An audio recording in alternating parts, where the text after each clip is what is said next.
Hi, this is Sally, and welcome to Reclaiming Pride, LGBT plus survivors of narcissistic abuse. Before we start, as always, there is a trigger warning. The episodes of this podcast may at times refer to domestic violence, emotional, financial, and sexual abuse. In today's special episode, I will be talking with Tiphany Kane, a remarkable entrepreneur, podcaster, and CEO of KaSa Media Productions. Tiphany joins me from California as we uncover her extraordinary journey from her upbringing in a cult to enduring a toxic relationship spanning nearly 2 decades. In our conversation, we explore the profound parallels between the emotional, neurological, behavioral, and physical aspects of cult experiences and toxic intimate relationships. Tune in now for a deep dive into resilience, transformation, and the power of breaking free and finding your own voice. Hi, Tiphany, and thank you so much for joining me today to talk about your experiences in a cult and how this relates to being in an abusive relationship later on. And I do have a series of questions for you that you join me for today. So I will start with our first one, which is, growing up in a cult, what were some of the early experiences or teachings that shaped your perception of relationships and authority? Oh, this is such a good question. Cults are the perfect brainwashing, gaslighting environment to grow up in. And when I say perfect, I, of course, am being facetious, but, they've got it down pat. They know how to make people feel dependent on the community. They know how to make you feel like if you question anything, then you are being unfaithful and how dare you question, and that's not true faith. They know how to give you a place and you play a role in that. So being a young woman growing up, I was not born into it. My parents joined the cult when I was a baby, while my mom was pregnant with my little sister, and my sister and I are 19 months apart. So, I was pretty much newborn. And my parents joined it. And so I was raised in this religion. And it's, women's place is subject to men. We are subject to God, to Christ, to our fathers. When we get married, to our husbands. We are subject to any man of legal man age, which is basically a teenager at 12 and beyond. Wow. Pretty much every woman is subject to that. So what that means is a woman couldn't say a prayer out loud if there was a teenage boy present, because we are subject to them. Wow. Anytime we did say a prayer, we had to cover our heads to show that we are subject to any male that would be in the vicinity, and that we are subject to God and Christ and all of that. Men didn't have to cover their heads, but women always did. So that's, things like that definitely make you feel, second class citizen of the community you're in, and that you are completely dependent on that community. I was taught that this was not a religion. This was who I was, and this community was my family. Everybody else was worldly and of the world, and not to be trusted, and not part of our community. And if we happen to be persecuted by them, well, that's a good thing, because it shows that we're doing the right thing. And so persecution, derision, that kind of stuff kind of becomes a badge of honor.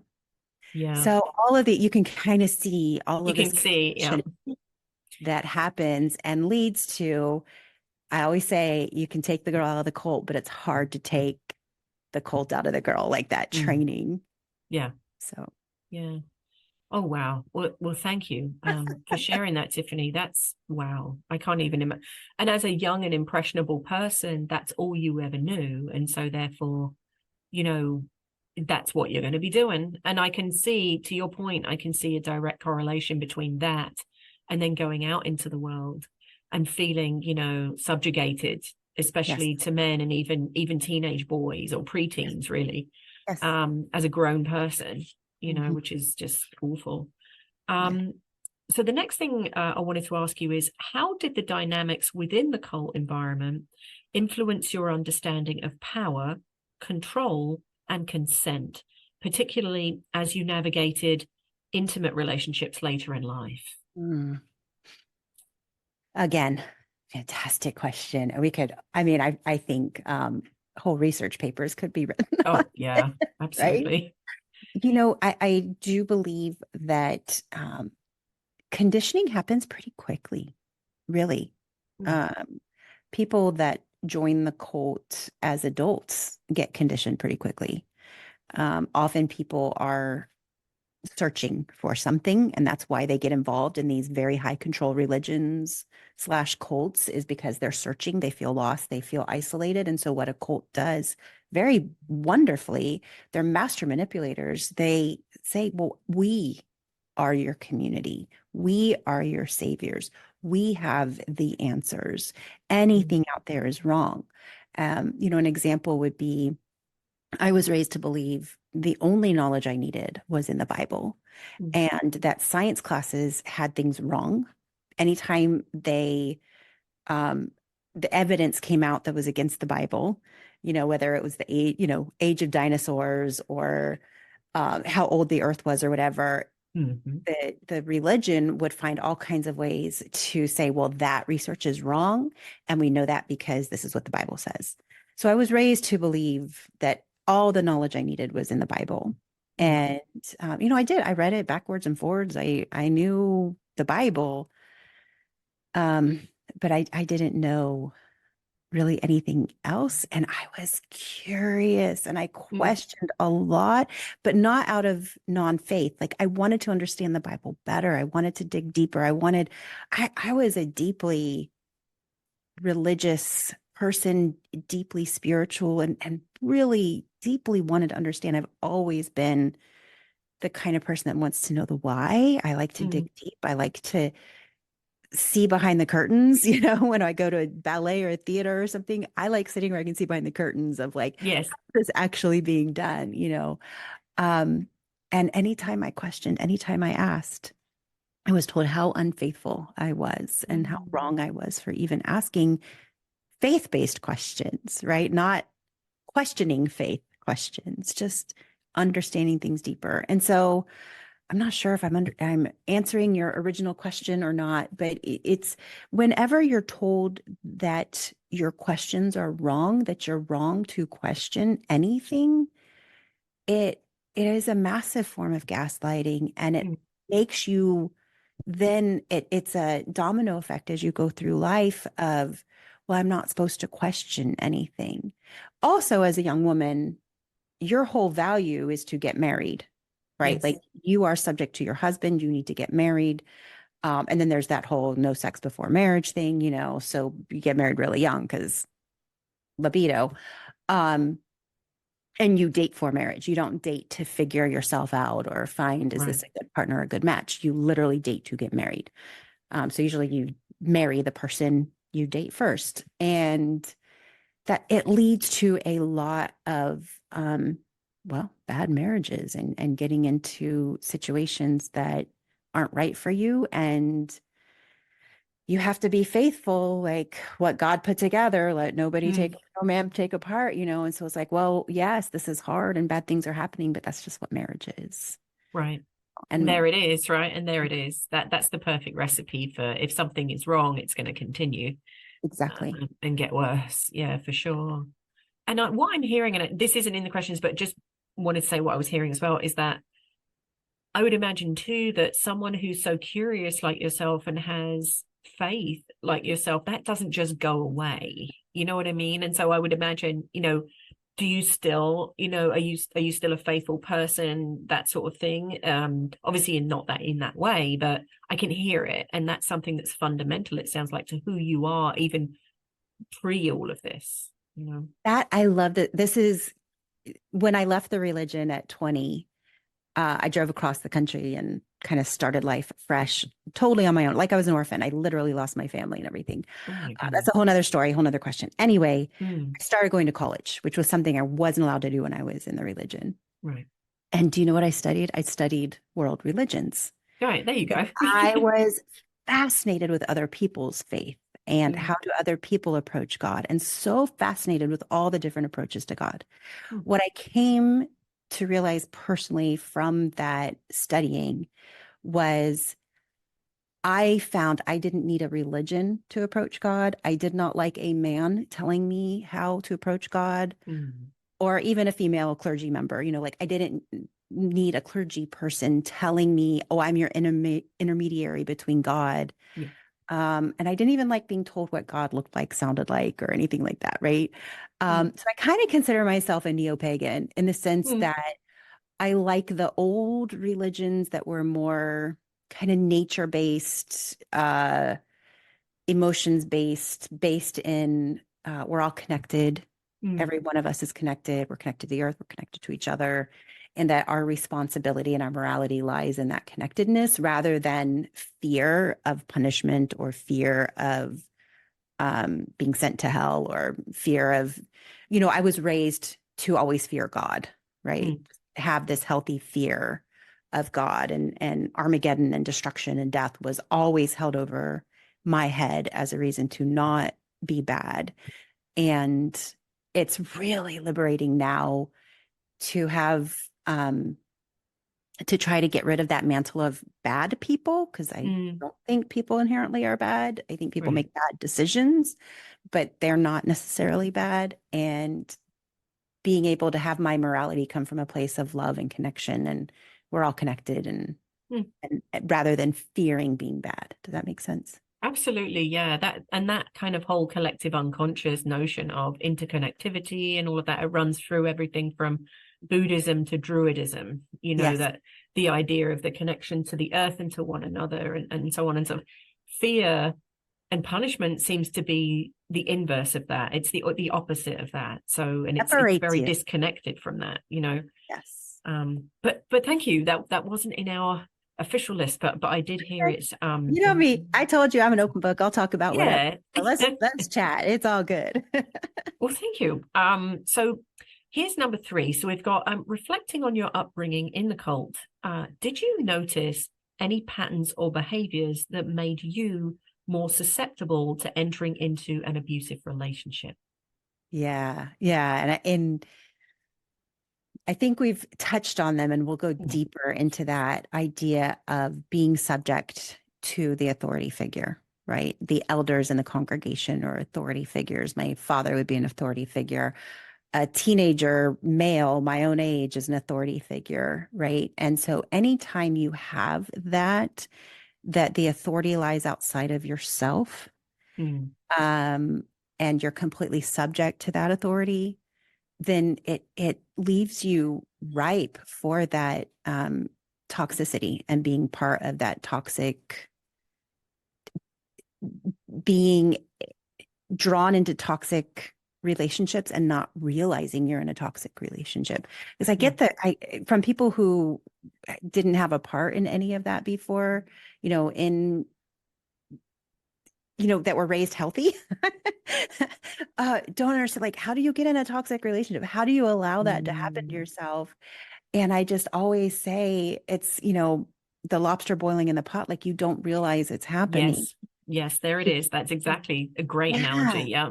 Yeah. You Yeah. don't know you're boiling. You don't know you're headed to the precipice of death because You're in that's it. what you're in. And Yeah. yeah. So I just think for anybody that was raised in an unhealthy environment, whether it's a cult, whether it's an abusive home, um, whether it's without stability, whether it's financial stability or, a lot of those insecurities, they lead Mm. you toward toxicity without realizing you're in toxic relationships. And you're so hungry for love and connection, Yes. you don't have it, that any semblance of love and connection you cling to, Mm. even if it's unhealthy love and connection. Yeah. And you can't necessarily tell the difference Yeah, because you've not had it modeled, never like, had it. so Yeah, yeah. yeah. Yeah. Well, thank you. Thank you. And yeah, and I think the thread, even just up until this point in the conversation, is becoming very clear. Hmm. And it's not even just, to your point, Tiffany, it's not even just for someone who's been in a cult-like environment, it's also for folks who've been in homes which may have been abusive when they were children, or a lack of parental support or even presence, whether Mhm. it was emotional or physical presence, can also lead someone to just be searching for connection in all the wrong places, um, because you just don't know what the right things are to choose from because it's never been shown to you. Exactly. So, can you describe some parallels between who the cult turned you into and who you were in the abusive relationship that you were in? Who the cult turned me into, being that I was raised in it, I think, it's almost part of my DNA, that because I was raised in it, right? So I don't know who it turned me into. Mm, Um, I mean, there are good there are things I am grateful for. This sounds silly, but I always try to find, okay, what am I grateful for? What was the good that came out of that? mm, We studied constantly, right? We were in church minimum of 5 hours a week, mm, ton of studying in between. So it created, like, I'm a very studious person. I enjoy research. I enjoy looking and, attending lectures and watching documentaries and learning, right? Because that was what I was raised in. Now, granted, I had a very narrow set of things I could learn from, mm, but that was part of how I was raised.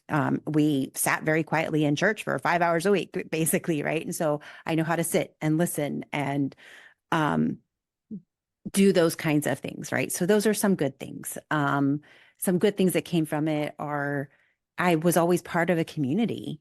So community to this day is still very important to me.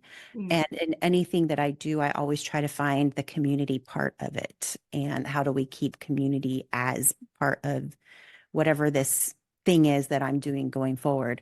So I think those are some good things. mm, It's created, though, some difficulties in making relationships, because it's hard to know what a healthy relationship is. You don't know healthy boundaries. You're not raised with healthy boundaries. mm, In fact, I remember as I was going through my divorce, talking to my therapist, and she's asking me a series of questions. Well, how do you feel about this? And do you like that? And would you do this? mm, And I'm like, sure, yeah, whatever. She said, you don't have boundaries. And I'm like, well, mm. what do you mean by boundaries? I'm fine doing whatever with whoever. Like, that's fine. Like, whatever. She's like, well, that's no boundary. I had no idea what boundaries were. And she gave me a book on boundaries. And it was, Mm, here I am, 40 years old. I was 40 when I got divorced, mm, 40 years old, being gobsmacked and mm. complete paradigm shift of, wait, what? I can say no. There's Yeah, a yeah. thing. And I literally framed that part of my life, Project Doormat no more. Because I had zero concept of boundaries as a Oh, 40-year-old woman. I didn't even know what they were or that wow. I could put them in place. So Oh, yeah, there's some good things. There's lots of bad things that came from it. And it's been really interesting. I just turned 50 a couple months ago. So this last decade of learning how to set boundaries, learning what I like, dating after divorce and making all the mistakes I should have made as a teenager that I didn't get to. Um, so I think it's turned me into somebody who's willing to experiment and question and try, and just on this search and path for who am I, what do I like, and what do I want to do with my life? mm. So 40 was actually really fun. That was a great decade. That's awesome. And it sounds like that's just that spirit, that curious child who, you talked about at the beginning of our conversation.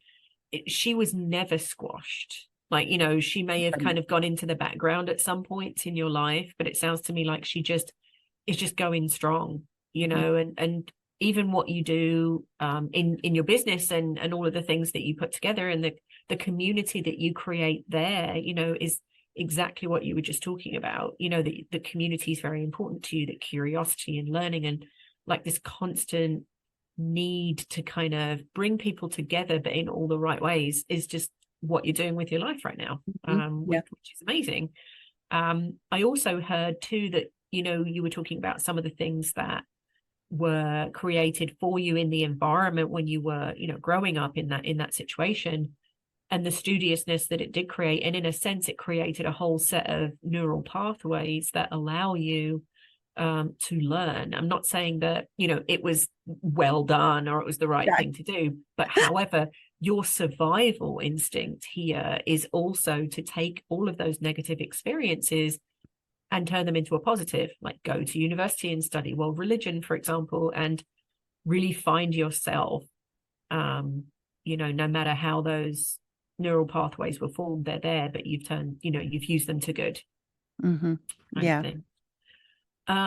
So what were some of the unique challenges you faced in breaking free from both the cult and the abusive relationship? And how did they intersect or compound each other? Mm.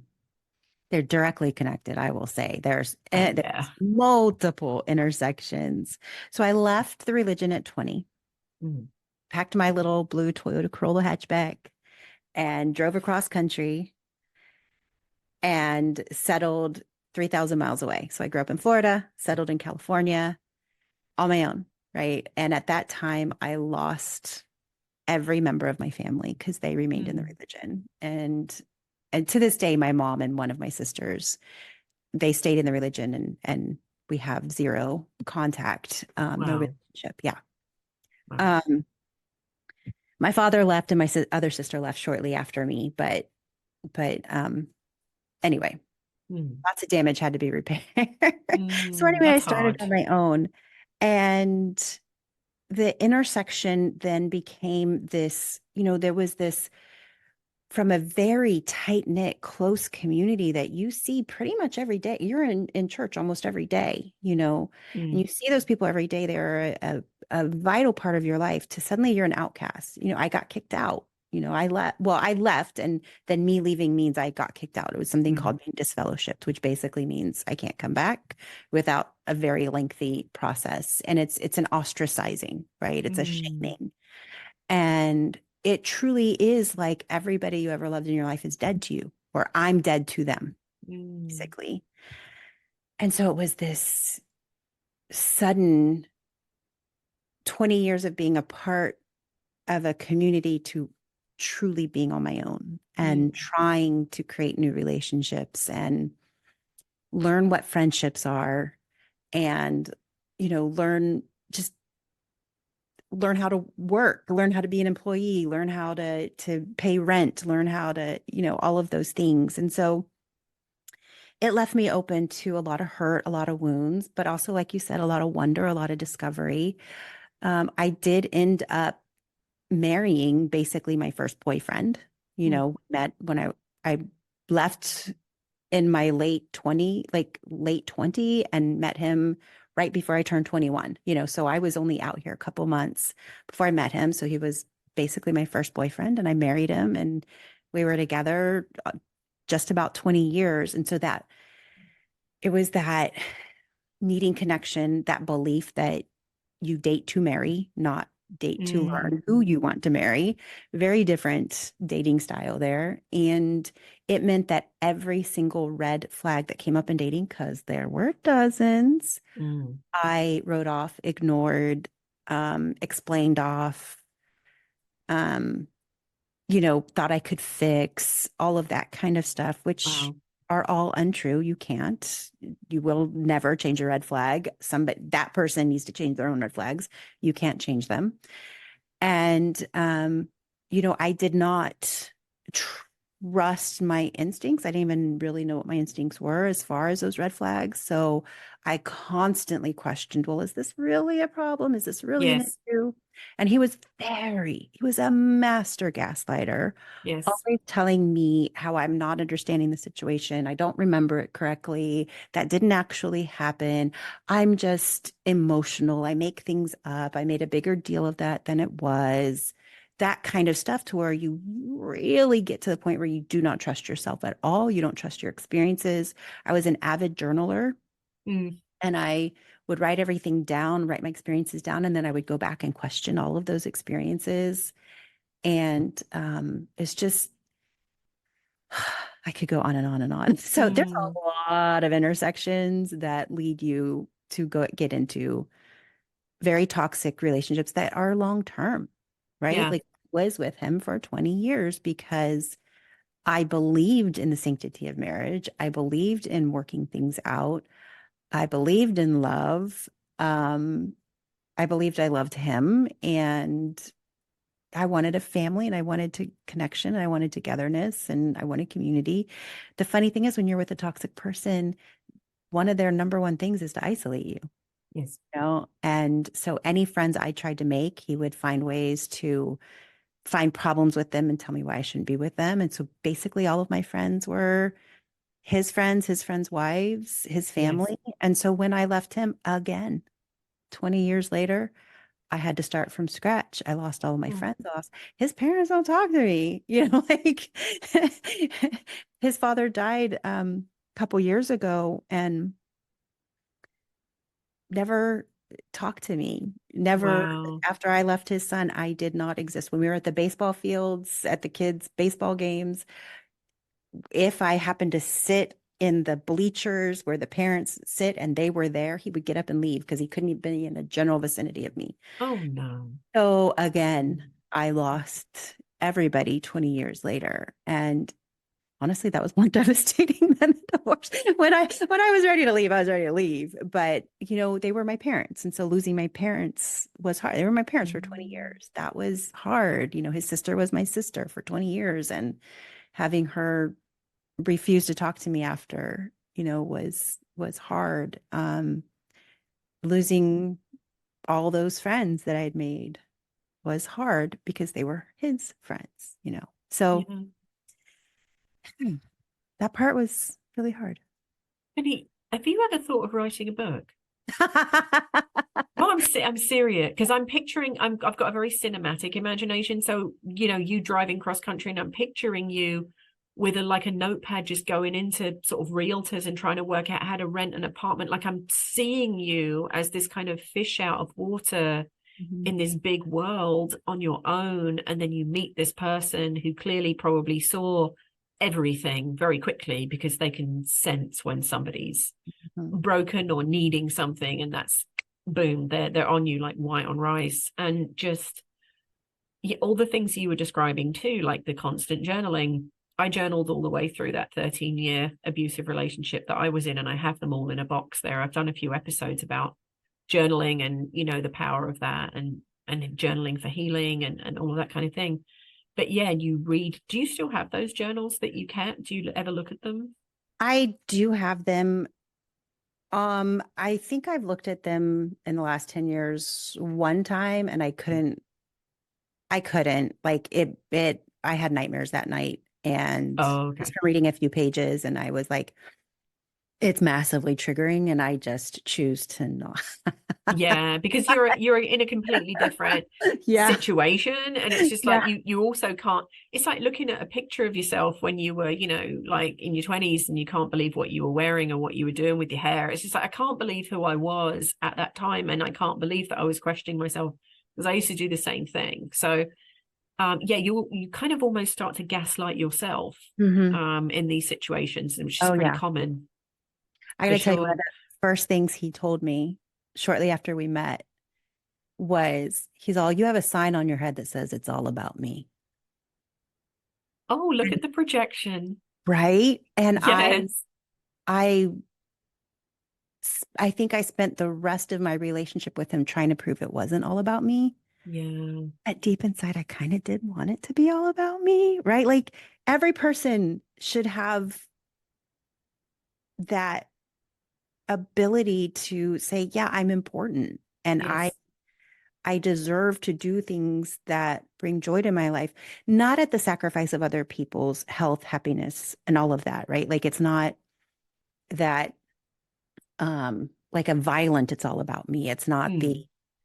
Trump, it's all about me, right? It's not that Yeah. kind of thing where I want to hurt people to It's make not myself feel good. narcissistic. Right. But we Yeah. all, everybody is important and deserves for their life to be about them, right? Yes. In Yes. a very healthy, That's completely different. Yes. Yeah. And so I spent my whole life walking on this tightrope of I got to prove to him it's not all about me, while also really craving like that little girl craving of please think I'm important. Please Mm. think that um I'm a special person. Please think that you know Or and even see me, like even just see me, because who you see is not who I am. So I used to constantly find myself trying to prove who I was to this person. and And be she didn't worthy. see me. Mhm. Like you had to work to be worthy of love. Yes. Right? Yes. And All the time. that's not, you are human, you are worthy of love. Yes. That's it. That's the rule. That's how it works. It's Yeah. kind of like your dog doesn't have to work hard to be worthy of your love. They're worthy of your No, love. they Even if just they are. poop in the house, they're worthy of your love. Yeah. Yeah. Your child doesn't have to prove they're worthy of your love. They are. They're a Right. child. Even a problematic, colicky baby is worthy of love. Yeah. Exactly. It, Exactly. and when you're with an abusive narcissist, that having to prove that you're worthy of love is, I think, one of the most psychologically damaging and physically damaging things that you can go through, for sure. Absolutely. Absolutely. And the thing, with them, with narcissists and that particular personality disorder is that they feel that they are not worthy of love, that they're constantly punishing themselves inside, and all the vitriol they feel about themselves is exactly what they will then project onto you and say things like, you have a sign on your head that says it's all about me, because that's exactly what's going on in their own mind. And that's their inner dialogue, but they're Mhm, giving it to you. mhm. And in order for you to receive it and not walk away, you'd have to be someone who's been through something like you, And because narcissists you. love self-aware people. Mm, Narcissists love people that take responsibility. yes. Narcissists love deep feeling people. Narcissists love people that are giving and nurturing because they are able to manipulate those things Hmm. for their benefit. Well, Yes. if you loved me, you would do this. If you cared for me, you would do this. If you, um, just all of those things that they do that prey on this beautiful part of your nature. And this is Hmm. something everybody that's listening that's ever been in a toxic relationship, there's so much shame that goes with it. And how could I let this happen? But narcissists don't seek out weak people, they seek out people that have very strong personality traits in the giving, loving, serving, Yes. kindness, that kind of thing. And it brings them great joy to destroy somebody, right? Hmm. Yeah. So if you are strong and they can destroy you, like it's not fun to be with a meek, yes, yes, anything you say, yes, yes. That's not fun for them. A No. narcissist probably won't be involved in that with that kind of person. They want they want to destroy you. That brings them joy. Yeah. Literally one of the things that this person said to me was when I was crying and crying and do you enjoy this? I said, don't you, is this fun for you? And he said, yes. Yes, it is. I enjoy pushing your buttons. And so, Oh my. yeah, and that's you just have to think about that, right? Like Yeah. you let's take the shame out of it. Let's take there's personal responsibility in everything. Mm. And there are lots of things I did in that relationship that I feel personally responsible for that I coulda, shoulda, woulda, and that, when I finally said done, I worked really hard to change all of those things. And I'm now in a beautiful, healthy relationship with a man That's that awesome. would throw himself in a shark infested waters for me. He doesn't even like water, and he would do it. Like today, it's raining and not and I'm fine to walk to the car. And he's like, no, no, no, stay here where it's dry. I'm gonna go get the car and I'm gonna pick you up. I don't want you getting wet. And I'm like, I'm fine. It's okay. But like that's the Yeah. kind of man I'm with right now who Mm. tells me every day how much he loves me and how special I am and how wonderful I Oh, am. That kind of stuff. And of course I do the same for him. Um, so I've worked really hard to break a lot of those patterns, really, really hard.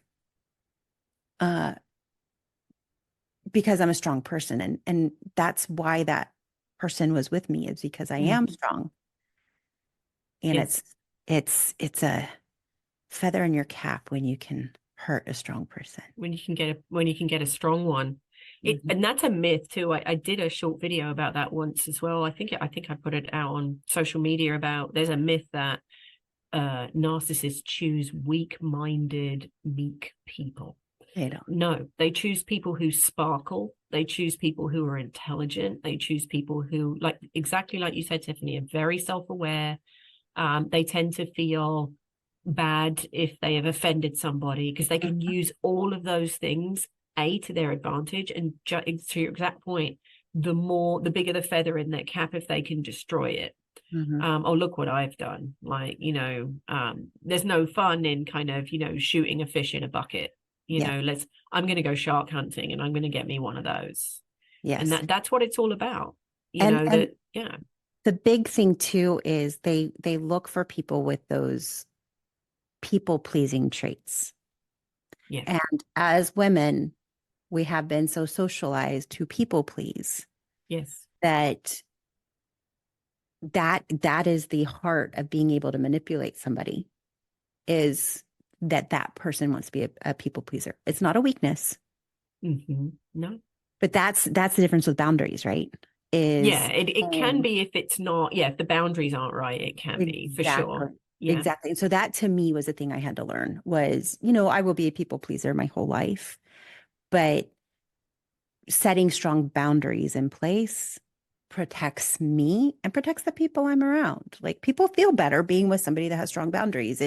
It feels very, I'll use a silly example. I love taking Pilates. And one of my Mm. Pilates instructors is a very wishy-washy Pilates instructor, right? Well, you might want to do this if you want to, if you could do that. And you could, Oh and I'm like, no. no, I came to class to like, tell me what to do. It's Yeah. okay if you give me options because of, if your back hurts, do this, but don't be like, well, you might want to, Just tell me what to do. Yeah. so it's Yeah. uncomfortable to be around somebody who doesn't have that strong boundary and that this is what you need to do. It makes the situation feel hard for people. And Yeah. so when I learned that strong boundaries make everybody feel better, makes your Mm. kids feel better, makes the people you're in a relationship feel better, makes your friends feel better, Yeah. because they know we all need kind of those lines that we can color in, right? Like we Yeah. need to understand how to interact with the people we're around, and boundaries allow for that. It allows people to know you better Mm. and it feels better. And so when I learned that narcissists hate boundaries and they will not be with the person that has boundaries, and a person with boundaries will not be with the narcissist. And that is the difference. I can still be a kind person. I can still be a loving person. I can still be a, a person who enjoys pleasing others. But now I have strong boundaries around all of those things. Mm. Or at least Yes. I'm working on those strong boundaries. It is a work in progress. I haven't mastered it, So but same. know. Same. And I was and gonna that hit. that's the nuance. That's the difference that I hope everybody listening hears and will go explore their own boundaries. Like, where are my boundaries and how do I, in a loving way, enforce them? Yes. I know I guess it's quite well known now, but the Brene Brown adage, what is it? Clear is kind, unclear is unkind. Yes. And it's that's the way, that's what helps me, because sometimes, boundaries for people, and I'm very similar to you, so boundaries for people like us can be tricky still. Sometimes can Hmm. feel like a new pair of shoes, it's kind of Oh, yeah. stiff. Hmm. But it you're being clear and you're being kind. Yes. And if you're being unclear and someone either lets you know or you feel you're being unclear, then it's kind to kind of just work through that and get uncomfortable and put that boundary out. I remember speaking about something you mentioned earlier on as well about people who are people pleasers and can feel guilty when we hurt other people, and even feel guilty about asserting perfectly healthy boundaries. I remember when I was I actually met my ex in a healing circle, Mm. and she didn't speak the first few times that she went to the meeting. She just sat in silence and didn't want to talk and just was listening to people. And at that time, I thought, oh, here's someone who's a good listener. They just want to, no, she was giving everybody names inside her head. And one of the first times we did speak, she told me, oh, you're guilt girl. That's what she called me. Oh, She said, "Oh yeah, you're guilt girl. That one over there, she's so and so. He's blah, but you're guilt girl." And I'm like, there it is. Our Now I exes know. did the same thing then, labeled us Yeah, both like, same thing. boom. Yeah, same thing. Friends, if anybody tries to label you, Exactly. please That's a know. flag in and of Not itself a if great someone tries to flag. do that. So here's the next one. So, looking back, are there any insights or lessons from your experiences that you wish you had known earlier, either about recognizing abusive dynamics or about healing from the trauma of both the cult and the abusive relationship? So this is one of those questions like if you go back in time, would you fix anything if Mm, you could, right? And I think we all as humans have this desire to alleviate pain, uh, go through life without pain, go through life without difficulties. Like it's kind of a human nature. But you know what? I would not be who I am today without that stuff I went through. I don't know. Maybe I'd be somebody better. Maybe I would, right? If I could go back and change it all. And maybe I would have, cured cancer by now. I don't know. But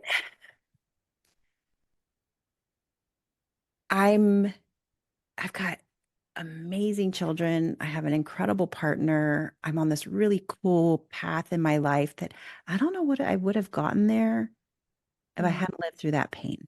mm. With that being said, I would love to help other people avoid the pain. Yes. Right? Yeah. So I'm not out here preaching like get in bad relationships because they help you turn Because into it's cool great in people. the end. Yeah, no. No, no. So there are, I would have loved as a young woman to understand what red flags are Mm, and to feel comfortable saying, whoa, that's a red flag. And I'm not okay with that. And that's a boundary for me. I would love to be somebody when a yellow flag comes up as a young mm, woman to be able to explore that. And why is that making me uncomfortable? Why am I not okay with that? I'd love to have been somebody that was more curious when my warning bells went off, to be able to pause and look at them and say, okay, what does that really mean? And then to trust myself with that. Um, that is definitely something I would change if I, if I could change, it would be that. And then the boundary thing, right? mm. Trusting myself and boundaries, I think would be the big things. And so that's been this last decade of learning how to do that, learning how to trust myself, learning, what's the difference between a yellow flag and a red flag. Because look, any relationship you're in, there's going to be problems and issues. There's going to be Yeah, yellow flags. People are not perfect. for People make sure. mistakes. Yes. The difference between a yellow flag and a red flag is people, like a healthy person doesn't want to hurt you. Mm, They may on occasion because we're humans, but if they love you, they don't want to. And they want to understand why, when you say, this thing you did hurt me, it hurt my feelings, it hurt this. Oh my goodness, I don't want to hurt you. Can you help me understand why that hurt so much? And then they work hard to not do it again.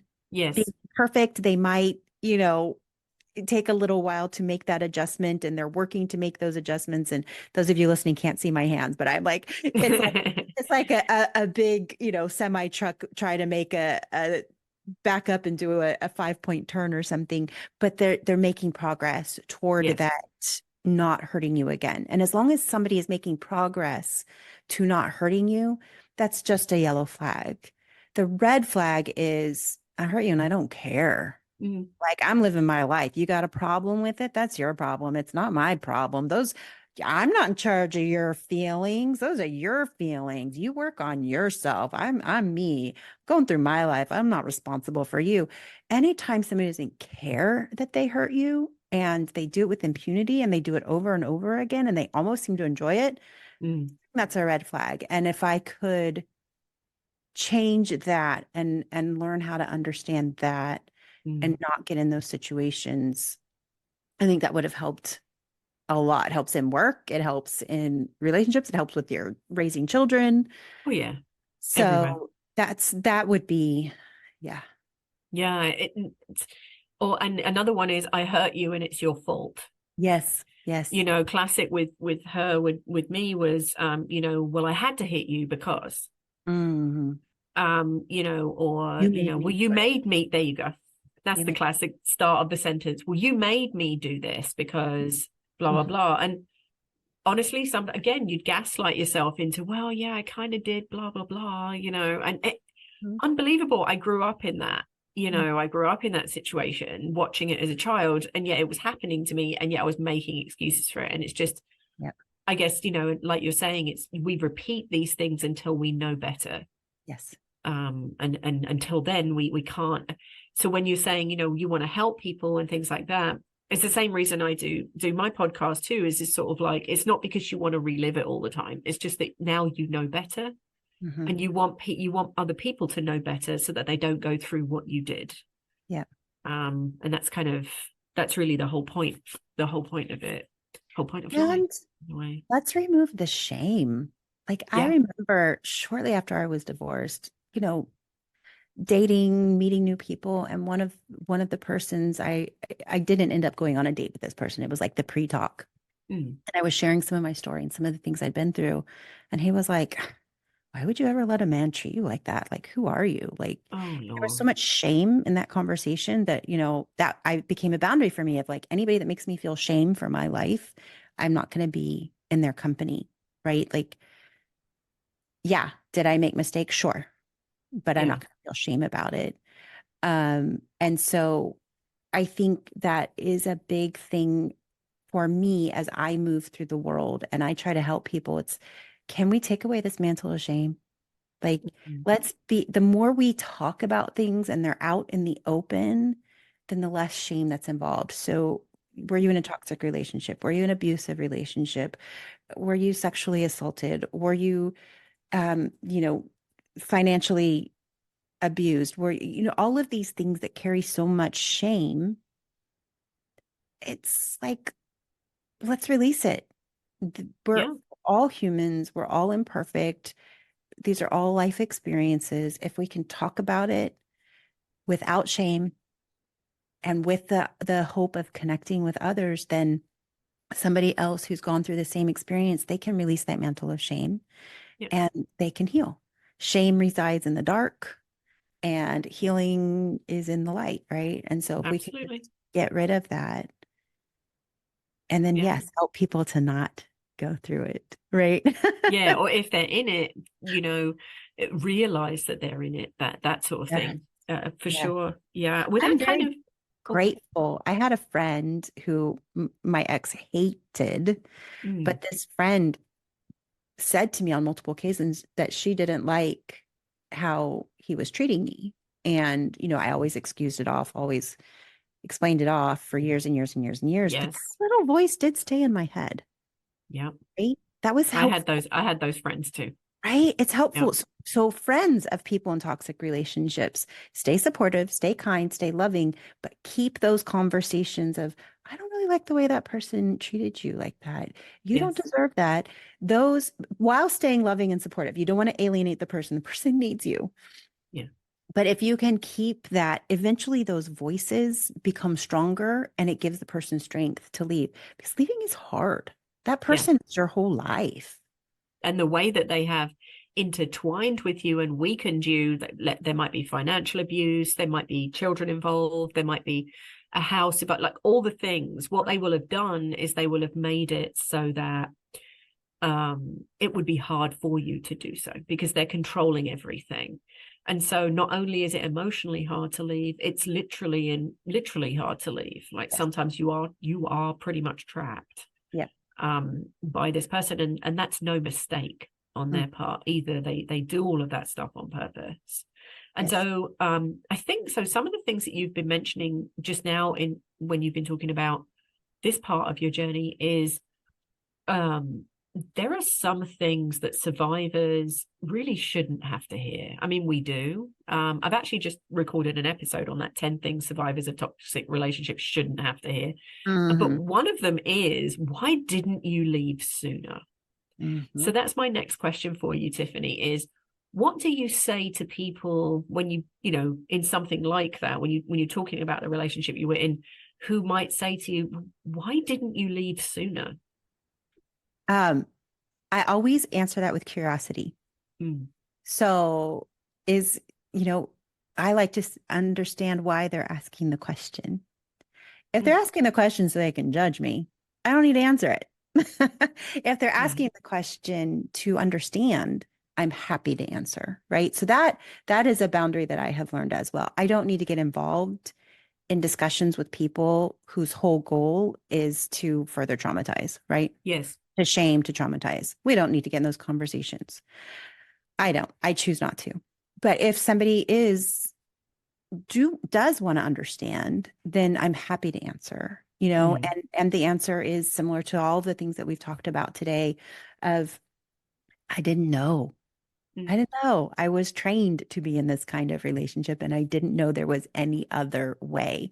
And frankly, what we learn from Hollywood and romance novels and all of that is toxic relationships. yes, We learn the romance of toxicity. We learn that dark, brooding man that needs to be fixed and how romantic that is for that man who can't control his anger, but that's passion. And we want and you hear everybody whenever they talk about chemistry, it's always that angsty push and pull, and we're taught that that's love and that's romance, and that's the exact opposite. Like a yeah, good healthy relationship has passion, but it is not an unhealthy passion. It is never questioning, does this person love me? It's never questioning, would this person hurt me? yeah, It's never questioning that kind of stuff. But we're not taught that. You look at the most popular romance movies and books and stories, and they are all based on toxicity. And mhm. so that's my answer is I wasn't taught healthy relationships on any level. And so I had to learn. And it, maybe I'm not a fast learner. It took me 20 years, but also I'm a loyal person. Well, And yeah, it's I so think it's too. complicated. So, It's yeah. And I so always when you're talking about that too, I always used to ever since I was a kid too, even though I was in this kind of really toxic household, I always thought the story of Beauty and the Beast was mm, really toxic. Like, yes, she's trapped incredibly in this toxic. house with this person who's like emotionally abusive, like and just keeps her prisoner. I'm like, oh, that's nice. Like I always thought there was something really dodgy about that story, but everything you just said made me think, yeah, Beauty and the Beast. Almost all those fairy tales we were raised Yeah, with. yeah, All of those. so Look at the romantic. non-consensual kiss for Sleeping Beauty. Look Yeah, at the yeah, we're taught we're at a very early age, rape culture is dug into us. You don't need yes. consensual. Isn't it romantic? She's sleeping and he kissed her, and that was the only way she could wake up was for him to kiss her. Uh, Oh, it's all there.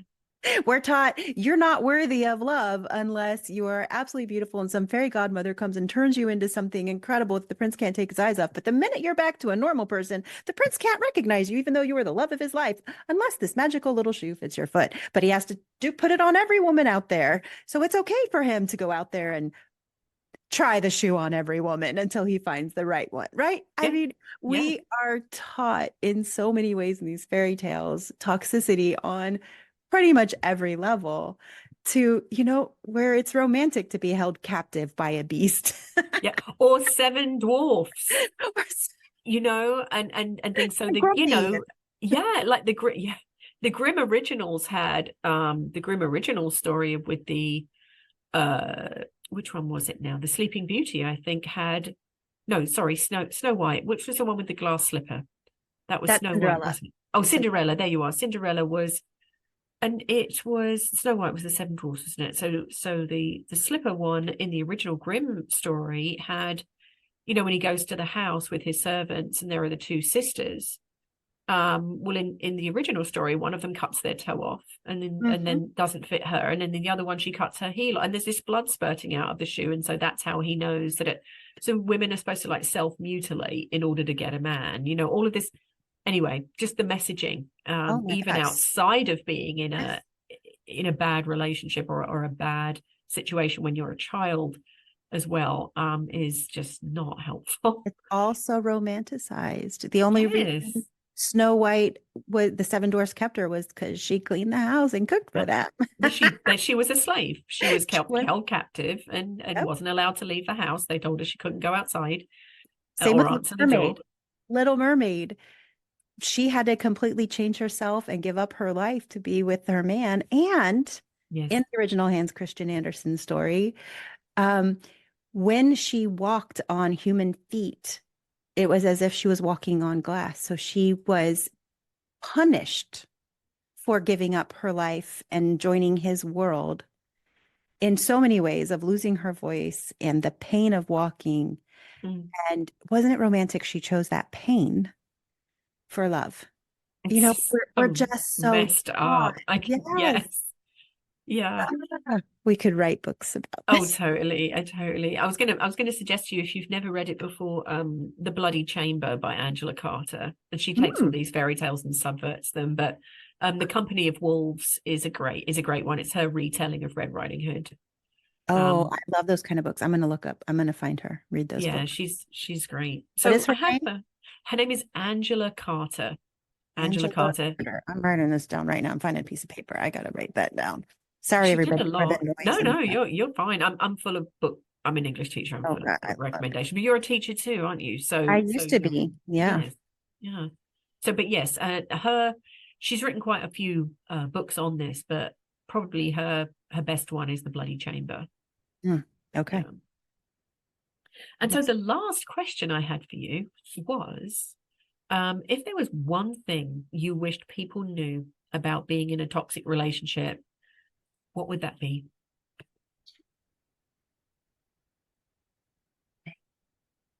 I think the first thing that comes to my mind is don't don't feel shame about it. Talk to people about it. Mm. Even if you have a little glimmer of, is this a toxic relationship? Find somebody you trust that is non-judgmental, that is truly there for you, and talk to them. It can be a therapist. It can be a friend you trust. Not a friend that's his friend that he's Yes. allowing you to be friends with. Like find a friend you trust that's not connected to him. Or her. Sorry, I'm assuming You're fine. Yeah. yeah. Um, Because you're whatever talking about gender, yourself, so whatever it's gender the toxic person is, yeah. just don't be afraid to talk about it. Talk releases the shame, and when the shame releases, it opens up opportunities and options. The option may be that we go to therapy, and if that person is willing to work, then maybe the relationship works, right? They Okay. may not realize they're being toxic. Hurt people, right? Yes. Yeah. It That's doesn't where, mean that someone's being purposefully toxic right, towards you or abusive. It could be that that person was equally never shown something and they hate that they've hurt you. exactly. And they may not know. And so Yeah. just talking about it gives you options. The option's not always leaving. The option can be, let's work on this. Um, keep in mind, truly sick people, they can go to therapy till they're blue in the face and they'll never fix any of the problems. They know how to talk to a therapist and they know how to Correct. pull the wool over people's face. So be aware. But there are some relationships that can be worked on where that person that was being toxic genuinely does not want to be that way. So great. Options are open for working on the relationship or for finding a way out. Mm. And when you talk to people, they can help you find that way out. And it may take a while. You know, if you're depending on how entwined and interlaced your lives are, it may be a couple years till you figure out exactly how to get out, but at least you're working towards it Yes. and know that you're working towards that. And, you know, it's protecting yourself financially, protecting yourself physically. The most dangerous time for, I'm going to use woman, I'm going to, you know, Mm. use this gender term, but the most dangerous time for a woman or any gender trying to get out of a toxic relationship is the time you leave. because Hmm. that's when that person you left is the most angry. They can't believe you dared to leave them. And that's when most of the most awful violence happens, is in that immediate time frame. Sometimes it's a couple weeks, sometimes it's a couple months, sometimes it's a couple years, depending how bad that toxic person was. And so it may take you a while to find your safety net. Mm. Uh, if you have children, please get good legal counsel. Take the time to get good legal counsel, because that toxic person will do everything they can to destroy you and to get control of those children. Yes. And your So, relationship with them also. and your relationship with them. And so it often is worth taking time to get all your ducks in a row if you're not in immediate physical danger. If you're in immediate physical danger, get out and figure it out later. Mm. But I guess my biggest advice is to talk about it, because then you learn your options and you're able to start making a plan. Thank you. Thank you so much. And yeah, exactly that. Almost that mental and emotional toolkit. Just have that in your mind. And a big one for me was always have your people. Yes. Know who it is. If you ever have to get out, know where you're going to go and make sure that person knows it. Like I have a friend and she always knew. And she used to say to me, she was my safe person in a way, is what I used to call her. And she's still my friend, obviously. But she used to say, if you ever need to get out, you come straight here. That's Mhm. what you do. Or you get out, make sure you get your cell phone with you. You call me, I'll come and get you. And she was my person, so it's handy if you can, and if you're not completely isolated, to try and have at least one safe person. And it's not someone that knows them either. Right. Not because that was key in what you said before, because you never know, because first of all, they're going to know where they live. And second of all, and also watch out for simple logistical things, like there's a find my phone thing on Oh, your yeah. phone. Just Mhm. make sure that that's not turned on, or they don't have access to that, or make sure that they haven't gone into your phone and given themselves access to the find my phone, because then they'll know where you are. So just all of those kind of silly things, just to be prepared for if you do need to leave quickly as Yeah. well. And Yeah. a plan, like, you know what? I was in a situation where I had to call the police and say, I got myself and my children out of the house. This is where I am now. We left for our safety. I did not kidnap them, but we needed to leave. This is where I'm at. I just want you to know. Feel free to come talk to me if you need to. But if this person, reports Yes.